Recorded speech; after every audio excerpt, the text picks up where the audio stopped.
समाज ऑटोमोटिव कारखानों द्वारा निकाले गए 41 स्थायी मजदूरों और आधा दर्जन से अधिक ठेका मजदूरों के अंग भंग होने से नाराज मजदूरों ने जिला प्रशासन, श्रम विभाग और समाज ऑटोमोटिव के खिलाफ नारेबाजी करते हुए सिडकुल से लेकर ट्रांजिट कैंप तक फ्लैग मार्च जुलूस निकाला गया। इस दौरान हुई रैली को संबोधित करते हुए समाज सेवी ने कहा कि 67 दिन से बाहर श्रमिकों के भूखे मरने की नौबत आ गई है, लेकिन सरकार और जिला प्रशासन के अंदर की मानवता मर चुकी है। सरकार, जिला प्रशासन और श्रम विभाग मजदूरों के हाथ कटते हुए देखते भी चुपचाप बैठी हुई है। यदि श्रम विभाग श्रम कानूनों का पालन करने के लिए नहीं बना तो फिर श्रम विभाग का क्या मतलब। गैर कानूनी तरीके से चल रहे समाज ऑटोमोटिव कारखाने का प्रबंधक तो बिल्कुल ही गुंडागर्दी पर उतर आया है। शासन व प्रशासन अवगत होने के बावजूद भी कंपनी मालिकों के ऊपर कार्यवाही नहीं कर रहे हैं। कहीं न कहीं उत्तराखंड सरकार के भ्रष्टाचार और मजदूरों का शोषण और औद्योगिक मित्रों से मित्रता दर्शाता है। आधा दर्जन मजदूरों के हाथ कटवा कर उन्हें इलाके से बाहर भेज रहे हैं। वहीं मुश्किल से 2 पीड़ित ने हमसे संपर्क किया। हम इन मजदूरों को भी न्याय दिलाने की पूरी ताकत के साथ लड़ाई लड़ेंगे और श्रम विभाग, जिला प्रशासन अधिकारियों को जगाने के लिए जन आंदोलन के रूप में इस प्रकार की रैलियां आगे भी होती रहेंगी। जब तक जिला एसडीएम और डीएम और श्रम अधिकारी अपनी कुंभकर्ण नींद नहीं जागेंगे, तब तक ये कार्यक्रम चलता रहेगा। मामला सर यही है कि हम लोग पिछले 2.5 महीने से 20 अप्रैल से कंपनी के गेट पर धरनारत हैं।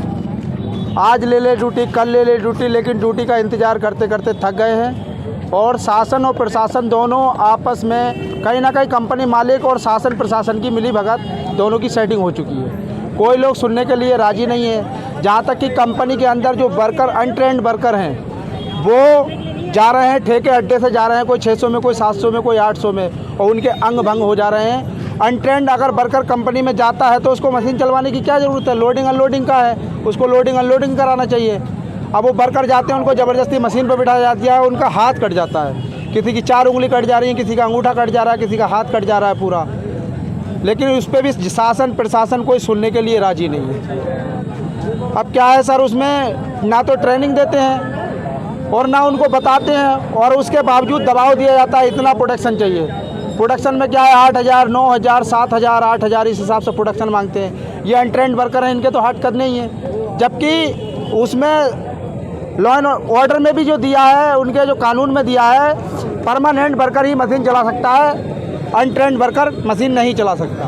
आज की रैली का क्या उद्देश्य? आज की रैली का उद्देश्य यही है, हमारी जो वार्ता चल रही थी एएलसी की टेबल पर, एएलसी कोर्ट को रेफर कर रहा है और हम लोग चाहते हैं कि हमारी वार्ता जो है डीएलसी के समक्ष जानी चाहिए, लेकिन वो सुनने के लिए राजी नहीं है, वो सीधे कोर्ट रेफर कर रहा है। फैसला इसलिए निकाला गया कि शासन और प्रशासन के पास हम जा के थक चुके हैं इन मजदूरों की बात लेके।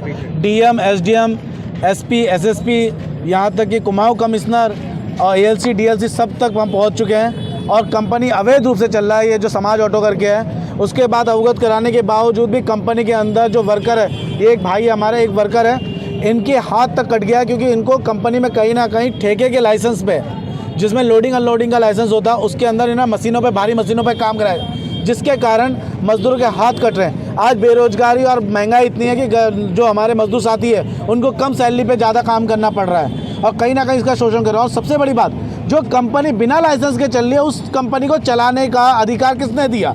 आज इस व्यक्ति का हाथ कटा है। ऐसे पता नहीं कितने नौजवान होंगे जिनके अवैध रूप से कंपनियों में काम कराया जा रहा है, मगर शासन प्रशासन, एएलसी, डीएलसी गरीबों के ऊपर मुकदमा करती है। उनसे अगर सवाल पूछो तो मुकदमा करती है, डीएम से कोई सवाल पूछो तो मुकदमा कर देती है हम लोगों के ऊपर, मगर बिना लाइसेंस के चलने वाली कंपनियों के ऊपर मुकदमा नहीं करेगी। ये कहीं ना कहीं एक विडंबना है और मजदूरों का हाथ कट रहा है। इसी विरोध में आज हम जनता के बीच में आए हैं कि जनता से इंसाफ मांगना चाहते हैं। ये शासन प्रशासन तो इंसाफ करेगी नहीं, कहीं ना कहीं आप जनता से इंसाफ मांगना चाहते हैं, और इसको कहीं ना कहीं हम जन आंदोलन बनाएंगे, और जिससे आने वाले समय के अंदर जिसका जिम्मेदार इस जन आंदोलन का शासन और प्रशासन होगा।